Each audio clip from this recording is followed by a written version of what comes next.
કેમ છો વિદ્યાર્થી મિત્રો? ફરીથી બાર સાયન્સના ચેપ્ટર 2 ના અંતિમ ચરણમાં મળ્યા છીએ. લગભગ આપણે 2 લેક્ચર્સ બાકી છે.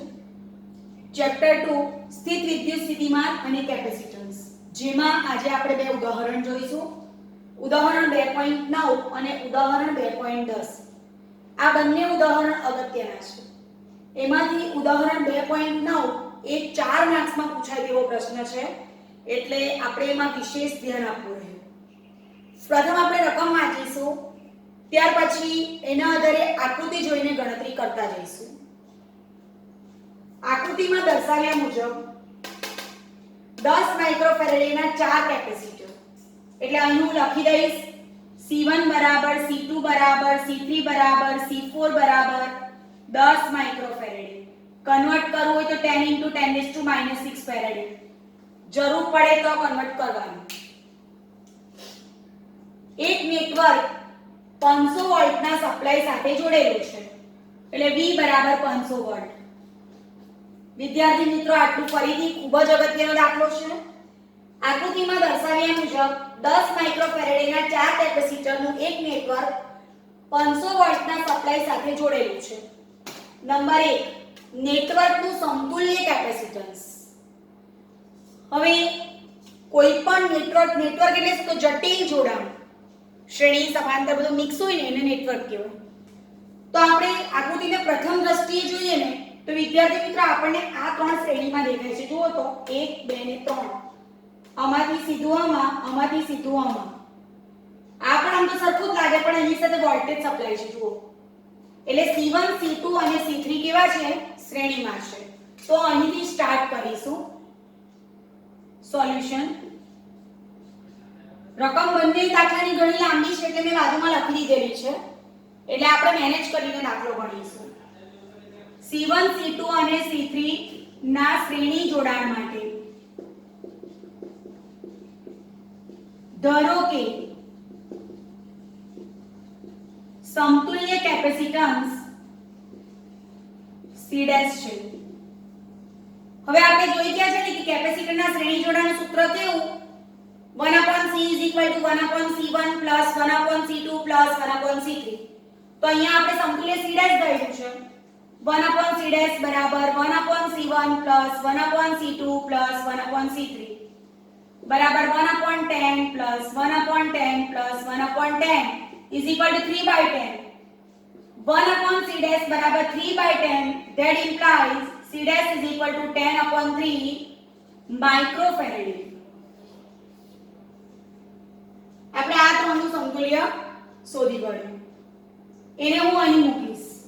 આ ત્રણનું સમતુલ્યને શું કીધું આપણે? C' કીધું ને, તો આ આપણું C' થઈ ગયું. આ આપણું બાકી રહેલું કે C4 થઈ ગયું, અને આ પાવર સપ્લાય થઈ ગયો. હવે તો સ્પષ્ટ આપણને દેખાય છે કે આ બંને સમાંતરમાં છે. C' અને C4 સમાંતરમાં. સમાંતર જોડાણનું સૂત્ર વિદ્યાર્થી મિત્રો તમે જાણો છો, C = C1 + C2. ધારો કે સમતુલ્ય કેપેસિટન્સ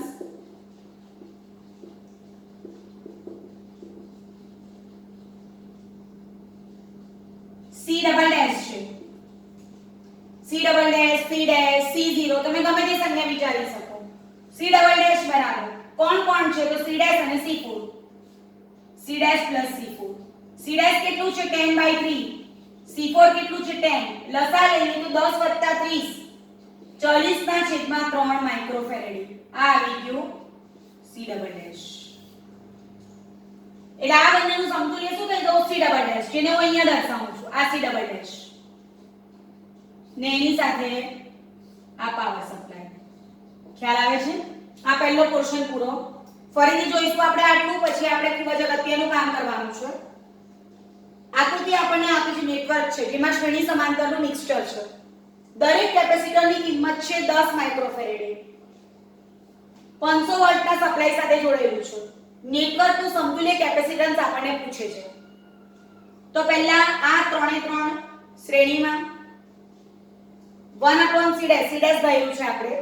1/10 1/10 1/10 3/10 એકની નીચે એક સ્ટેપ મૂકીશું, જગ્યાના અભાવે આપણે થોડું કન્જસ્ટેડ લાગે છે. 1/c' બરાબર 3/10, c' = 10/3 માઇક્રોફેરેડે. હવે આ c' જે આવ્યું ને આ ત્રણનું શ્રેણીનું તેને મેં અહીંયા મૂક્યું. જુઓ આ તો હતું જ 500 વોલ્ટ. c' અને c4 સમાંતરમાં, ધારો કે સમતુલ્ય કેપેસિટન્સ c' છે. સમાંતરનું સૂત્ર યાદ કરી લો. c' બરાબર c' c4 10/3 + 10 એટલે 40/3 માઇક્રોફેરેડે. આપણું સમતુલ્ય કેપેસિટન્સ આવી ગયું એટલે આપણો એક મુદ્દો પતી ગયો. હવે બીજો મુદ્દો, દરેક કેપેસિટર પરનો વિદ્યુતભાર શોધો. ચાર કેપેસિટર છે, ચારે ચાર પરના વિદ્યુતભાર કેટલા તે આપણે શોધવા છે. નોંધો કે કેપેસિટર પરનો વિદ્યુતભાર એ ઊંચા સ્થિતિમાનની પ્લેટ પરનો વિદ્યુતભાર છે, જે નીચા સ્થિતિમાનની પ્લેટ પરના વિદ્યુતભાર જેટલો ને વિરુદ્ધ છે. એક પર q હોય તો બીજા પર -q જ જોઈએ. એક પર q/2 તો બીજા પર -q/2 જ જોઈએ. એકનો જેટલો પ્લસ એટલો બીજાનો માઈનસ જોઈએ. બરાબર. હવે જો મિત્રો આપણે અહીંથી સ્ટાર્ટ કર્યું, પહેલા આ શ્રેણીમાં પછી સમાંતરમાં. હવે આપણે એના પરના વિદ્યુતભાર શોધીશું. તો જોડાણ જોતા પ્રથમ આપણા મગજમાં શું આવેલું કે C1 C2 C3 શ્રેણીમાં છે. શ્રેણી જોડાણની ખાસિયત કઈ સમજ્યા છે આપણે? તો q સમાન અને v અસમાન. બરાબર. તો અહીંથી હું સ્ટાર્ટ કરીશ. બરાબર ધ્યાન આપજો. અહીંયા આપણે હવે આ આકૃતિની કોઈ જરૂર નથી એટલે આપણે હવે એને કાઢી નાખીશું.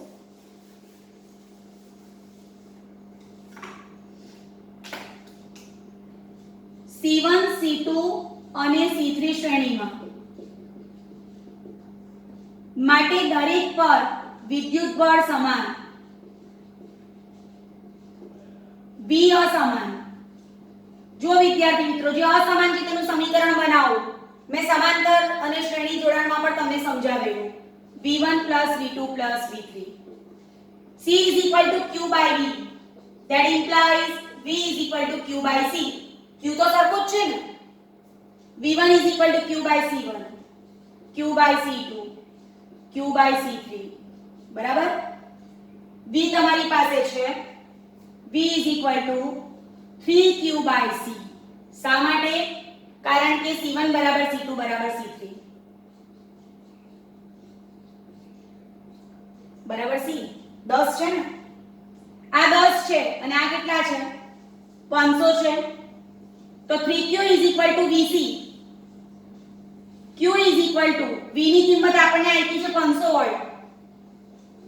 c ની કિંમત કઈ હતી આપણી? C1 C2 C3 10 માઇક્રોફેરેડે 10 × 10⁻⁶. તમે માઇક્રોમાં રવા દે તો બી વાંધો નથી, તમારો વિદ્યુતભાર માઇક્રોમાં મળશે. આ આવી ગયું v ને આ આવી ગયું c/3. તો q બરાબર કેટલું આવશે? 5000/3. આપણે ગણી જોઈએ.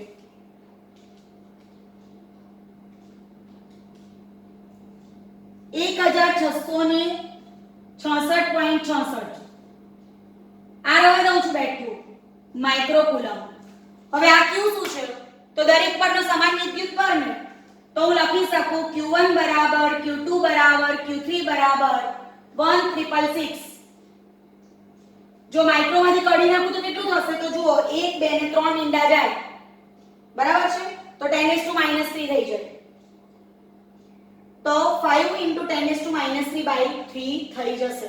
એટલે આને હું માઇક્રો કાઢીને લખું અહીંયા તો થશે 1.666 એટલે 667 × 10⁻³ કુલમ. આ ત્રણે પરનો સમાન વિદ્યુતભાર આવી ગયો. હવે ચોથું રહી ગયું તો q4 = c4v, જેને આપણે અહીંયા ગણીશું. c4 ની કિંમત કેટલી હતી?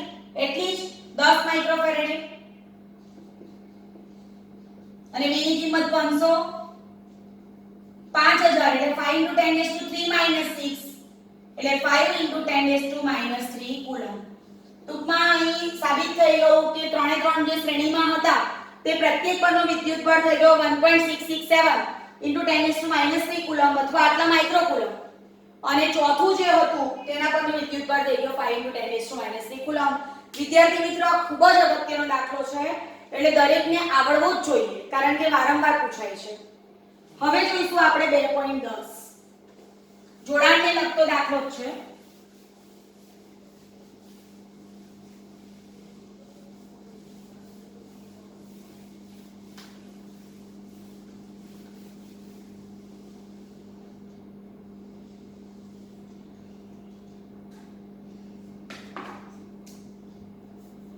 નવસો પીકો ફેરેડેના એક કેપેસિટરને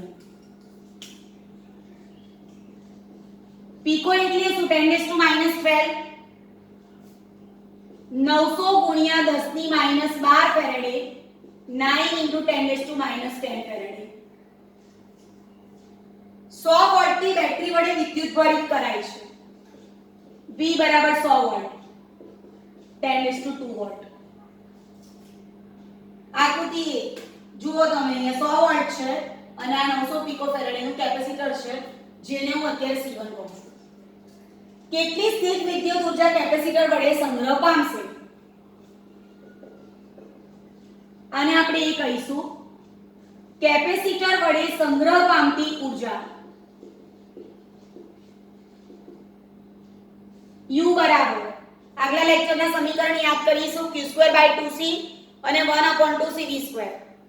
તમે કોઈ પણ નો ઉપયોગ કરી શકશો. હું પહેલા જો 1/2cv² કરશો તો 1/2c1v² આવી જશે, પણ આપણે વિદ્યુત બળ શોધવો પડશે એટલે હું વિદ્યુત બળ શોધીશ. q = cv. પહેલા હું લખી દઉં છું, ફરીથી રિપીટ કરું છું. q 1/2cv² કરીશ તો પણ મને ડાયરેક્ટ જવાબ મળશે. c ની કિંમત છે 9 * 10⁻10 અને v ની કિંમત છે 10⁻2 એટલે 9 * 10⁻8 કુલમ. આ વિદ્યુત બળ આપણને મળી ગયો છે. હવે એને હું અહીં મૂકીશ, મને આની જરૂર છે આગળ.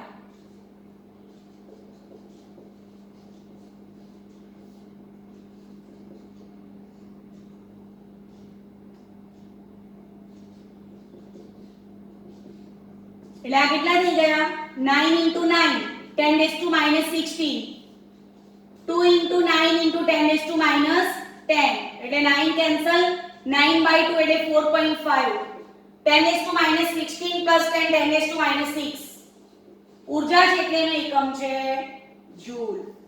આ પ્રથમ વિભાગ આવી ગયો. જો આ પ્રકારનો દાખલો પૂછાય ને 3 માર્ક્સમાં તો સમજવાનું કે આના 1.5 માર્ક્સ છે ને આના 1.5 માર્ક્સ છે. એટલે મહેનત કરીએ તો સિસ્ટમેટિક કરવાની જેથી આપણે વધારેમાં વધારે માર્ક્સ સ્કોર કરી શકીએ. ચાલો બીજું વાંચીએ હવે. કેપેસિટરનું બેટરીથી જોડાણ દૂર કરી. બીજા 900 પીકોફેરેડેના વિદ્યુતભાર વિહીન કેપેસિટર સાથે કેપેસિટરનું બેટરીથી જોડાણ દૂર કરી. બીજા 900 પીકોફેરેડેના વિદ્યુતભાર વિહીન કેપેસિટર સાથે જોડવામાં આવે છે. તમે એટલું જાણો છો કે એક વિદ્યુતભારિત કેપેસિટરને બીજા વિદ્યુતભાર વિહીન કેપેસિટર સાથે જોડીએ તો શું થાય? બંને પર અડધો અડધો વિદ્યુતભાર વહેંચાઈ જાય ને, જે આપણે આકૃતિમાં દર્શાવ્યો છે. હવે આ તંત્ર વડે કેટલી સ્થિત વિદ્યુત ઊર્જા સંગ્રહ પામશે? બરાબર છે? આમાં પણ તમને ખબર છે બી આકૃતિ બી માં દર્શાવ્યા અનુસાર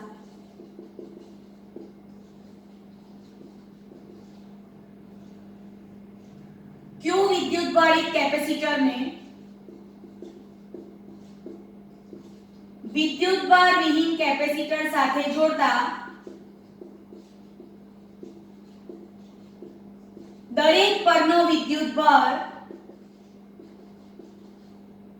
q' = q/2. q કેટલું હતું? 9 * 10⁻8 / 2 એટલે વિદ્યુતભાર આપણને કેટલો મળી ગયો? 4.5 * 10⁻8 કુલમ. બરાબર? હવે શું કહે છે આપણને? હવે આ તંત્ર વડે તંત્ર એટલે બે કેપેસિટરનું તંત્ર છે. u = q'² / 2c * 2. તંત્ર એટલે શું? બેનું તંત્ર ને. 2 કેન્સલ q'². 4.5 * 10⁻8 નો સ્ક્વેર upon c. c ની કિંમત કેટલી છે? 900 એટલે 9 * 10⁻10 4.5 * 4.5 divided by 9 2.25 10.25 તમે અહીં જોઈ શકો છો 10 16 plus 10 10 6 જૂલ. હવે આ બંનેને જોતા તમને એવું લાગે છે ને કે જો આપણે આ વિદ્યુતભારિત કેપેસિટરને બેટરી વડે ચાર્જ કરીને ઊર્જા આપી છે, બરાબર, ઊર્જા મેળવી છે, પછી એને આપણે ત્યાર પછી એટલે કે આટલી ઊર્જા પ્રાપ્ત કર્યા પછી સપ્લાય દૂર કરો અને બીજા વિદ્યુતભાર વિહીન કેપેસિટરને જોડો તો વિદ્યુતભાર અડધો અડધો વેચાઈ ગયો. આ વખતે આપણને બંને જવાબ પરથી દેખાય છે કે ઊર્જા પણ અડધી જાય છે, કારણ કે 4.5 ભાગ્યા 2 એટલે 2.25 થઈ જશે. એટલે ઊર્જાની પણ અડધે અડધે ભાગે વહેંચણી થાય છે. હવે આપણે સ્વાધ્યાયના દાખલા જોઈશું ફરીથી. કાલે આપણે ઘણા બધા દાખલા સ્વાધ્યાયના કરી ચૂક્યા છીએ. સ્વાધ્યાયના દાખલામાં આગળ વધીશું અને તમે જાણો છો કે સ્વાધ્યાયના દાખલા એ 1 અને 2 માર્ક્સ માટે ખૂબ જ અગત્યના છે. ચાલો હવે જોઈશું આપણે સ્વાધ્યાયનો 2.8.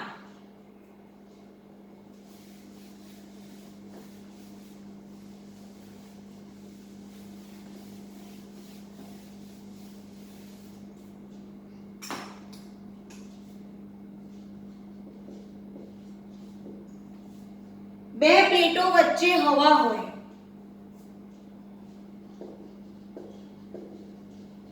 હવા હોય એટલે એપ્સિલોન 0, તેવા સમાંતર પ્લેટ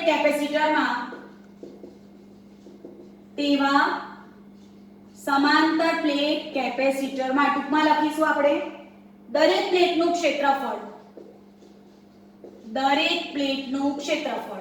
6 × 10 3 મીટર સ્ક્વેર અને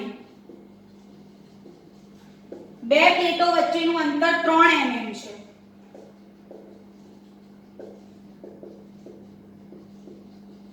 આપણે જ્યારે રકમ વાંચીએ ત્યારે આપણને સંજ્ઞા યાદ આવી જો કે ક્ષેત્રફળ એટલે બે પ્લેટ વચ્ચેનું અંતર એટલે સ્મોલ d. આ કેપેસિટરનું કેપેસિટન્સ ગણો. કેપેસિટન્સ ગણો એટલે C ગણવાનું છે. જો આ કેપેસિટરને 100 વોલ્ટના સપ્લાય સાથે જોડવામાં આવે, બીજો મુદ્દો,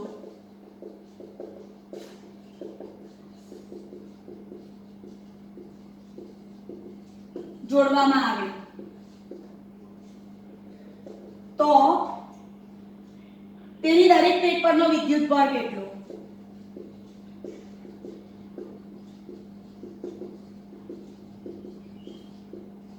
ચાલો એકદમ સરળ દાખલો છે. બે પ્લેટો વચ્ચે હવા હોય તેવા સમાંતર પ્લેટ કેપેસિટરમાં દરેક પ્લેટનું ક્ષેત્રફળ 6 × 10 3 મીટર સ્ક્વેર અને બે પ્લેટ વચ્ચેનું અંતર છે 3 mm 3 × 10 3 મીટર. આ કેપેસિટરનું કેપેસિટન્સ શોધો. તો આપણને ખબર જ છે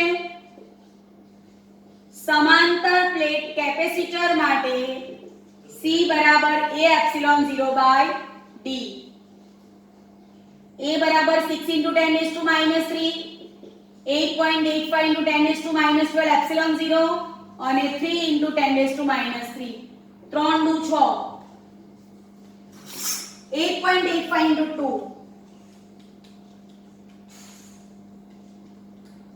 17.7 ગુણ્યા 10 થી -3 -12 -15 વત્તા 3 એટલે -12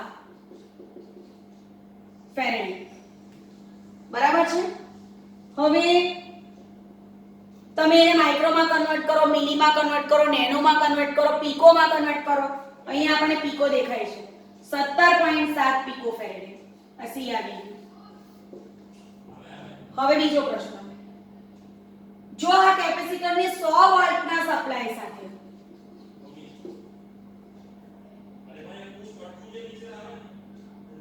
જોડવામાં આવે તો તેની દરેક પ્લેટ પરનો વિદ્યુતભાર કેટલો? Q બરાબર CV.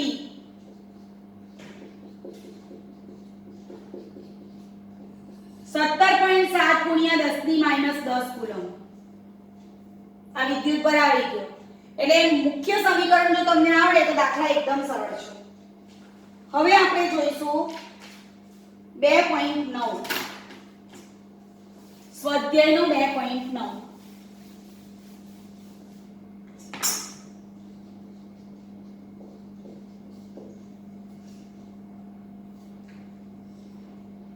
સ્વાધ્યાય 2.8 માં આપેલા કેપેસિટરમાં એટલે હું 2.8 ની રકમ પ્રમાણે જે કંઈ છે તે હું ફરી લખી દઉં છું. a બરાબર તો 6 × 10⁻³ મીટર સ્ક્વેર, d બરાબર 3 mm.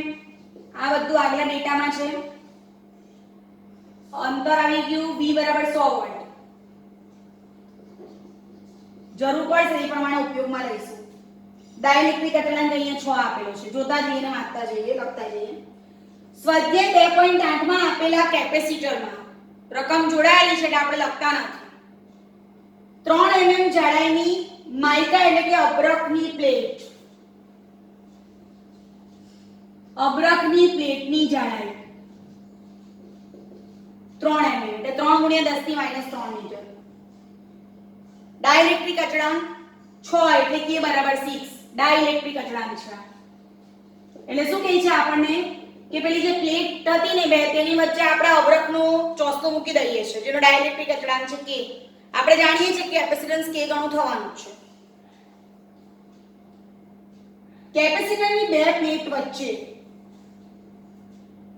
નંબર 1 વોલ્ટેજ સપ્લાય જોડેલો રહે ત્યારે અને નંબર 2 વોલ્ટેજ સપ્લાયનું જોડાણ દૂર કર્યા બાદ દાખલ કરવામાં આવે તો દરેક કિસ્સામાં શું થાય? એટલે અબ્રકની પ્લેટને દાખલ કરવાની, પણ પહેલી પરિસ્થિતિ શું છે? વોલ્ટેજ સપ્લાય જોડેલો હોય ત્યારે, અને બીજામાં આપણે એનું જોડાણ દૂર કરીએ ત્યારે. ચાલો સૌથી પહેલી બાબત, ડાઇલેક્ટ્રિક દાખલ કરતા C' બરાબર તમને ખબર જ છે કે કેપેસિટન્સ જૂના કરતા કે ગણું. જૂનું આપણે શોધ્યું નથી એટલે હું અહીંયા લખી દઉં છું C' બરાબર Ck. C એટલે જૂનું, A ε0/d અને k. આ આપણે આગળ શોધેલું છે પણ આપણે ફરી ગણી કાઢ્યું. 6 × 10⁻³ 8.85 × 10⁻12 અને d હતું 3 × 10⁻³ એટલે 17.2 જેવું કંઈક આવતું હતું. 17.7 8.85 × 2 જેવું હતું. 17.7 * k તો ખરું જ, k એટલે 6 * 6 106.2. આ 17.7 હતું ને એને લગભગ આપણે 18 લઈ લઈએ.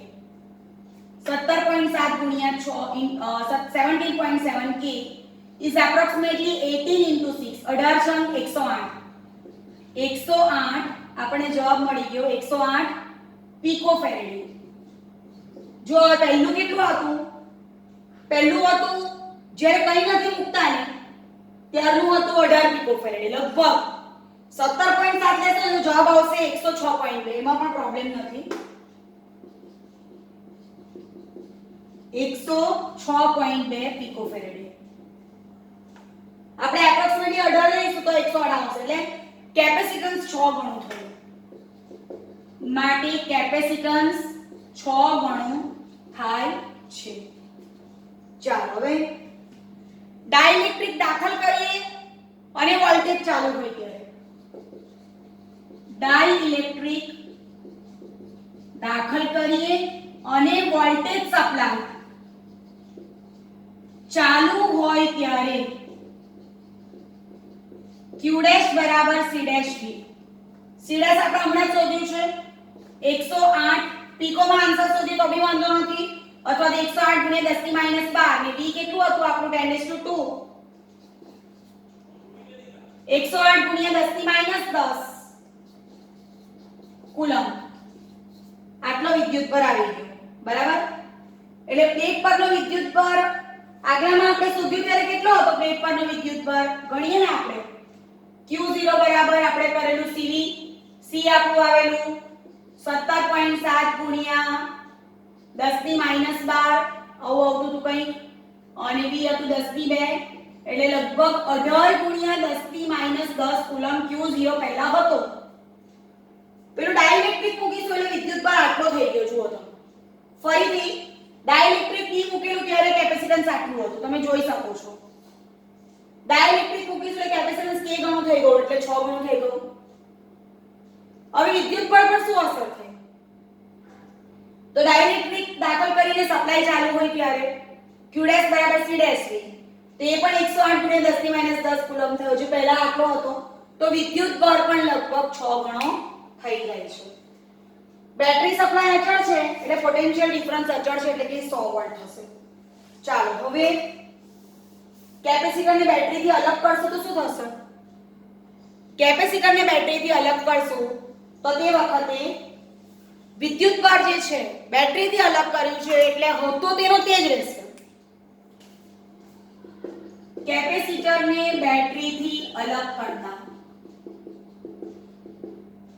વિદ્યુત ભાર પહેલા જેટલો જ રહેશે એટલે કે વિદ્યુત ભાર હું q' કહું તો 18 × 10⁻⁻10 કુલમ. બેટરીથી અલગ કરશો એટલે થોડું ઊર્જા મેળવવાનું છે એટલા માટે એટલો ને એટલો જ રહેશે. અને બીજો પ્રશ્ન આપણને પૂછ્યો છે વોલ્ટેજ સપ્લાય જોડેલો હોય જોડાણ દૂર કર્યા બાદ દરેક કિસ્સામાં શું થાય છે સમજાવો. હવે વિચાર કરીએ આપણે કે વોલ્ટેજ નું શું થાય. આપણે આગળ એક વસ્તુ સમજ્યા છે કે સમાંતર પ્લેટ કેપેસિટરની બે પ્લેટ વચ્ચે તમે ડાઇલેક્ટ્રિક અચળાંક મૂકો તો ક્ષેત્ર કેમાં ભાગનું V = ED ક્ષેત્ર કેમાં ભાગનું એટલે V કેમાં ભાગનું F' = F/K બળ કેમાં ભાગનું C' = CK કેપેસિટન્સ K ગણો તો વોલ્ટેજ પણ બદલાય ને વોલ્ટેજ V/6 V કેટલું હતું આપણું 100/6 એટલે 50/3 એટલે કેટલા આવશે 16 પોઈન્ટ સમથિંગ આવશે 16.66 એટલે 16.67 વોલ્ટ જેટલો વોલ્ટેજ થશે. હવે કેપેસિટન્સ તો શું થાય તો કેપેસિટન્સ અચળ રહેશે એટલે કે 108 પિકો ફેરેડ. બરાબર. ચાલો હવે જોઈએ 2.10 સ્વાધ્યાયનો 2.10 ઓબ્જેક્ટિવ છે 1 માર્કનો જેની રકમ આપણે લખીશું નહીં કારણ કે નાનો જ દાખલો છે. 12 પિકો ફેરેડેનું એક કેપેસિટર પિકો એટલે 10⁻12 50 વોલ્ટની બેટરી સાથે જોડાયેલું છે. V = 50 volt. કેપેસિટરમાં કેટલી સ્થિત વિદ્યુત ઊર્જા સંગ્રહ પામશે U અથવા W.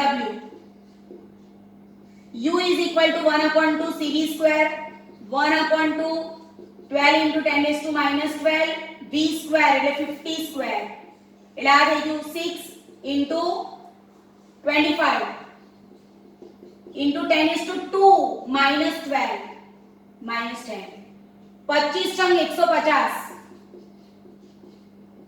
એટલે આપણને મળશે 15 × 10⁻9 જૂલ. આ પ્રકારના પ્રશ્નો 1 માર્ક્સમાં પૂછાઈ શકે. વિદ્યાર્થી મિત્રો હવે આપણે સ્વાધ્યાયનો એકમાત્ર દાખલો બાકી છે 2.11 જે આપણા 2020 ના માર્ચના પેપરમાં પૂછાયેલો છે એટલે એ આપણે શાંતિથી કરીશું કાલના લેક્ચરમાં. પણ અત્યાર સુધી આપણે જે દાખલા ગણ્યા છે તે બધા દાખલાની પ્રેક્ટિસ નોટમાં પ્રોપરલી થવી જોઈએ. ટેક્સ્ટબુક લઈને બેસો તો વધારે પ્રિફરેબલ છે અને રકમ વાંચીને ગણતરી કરતા રહેશો તો સ્કોરિંગ સારું થશે. એટલે નેક્સ્ટ લેક્ચરમાં આપણે ચેપ્ટર નંબર 2 નો છેલ્લો દાખલો જોઈશું સ્વાધ્યાયનો અને ચેપ્ટર નંબર 3 નું ઇન્ટ્રોડક્શન જોઈશું. Thank you very much.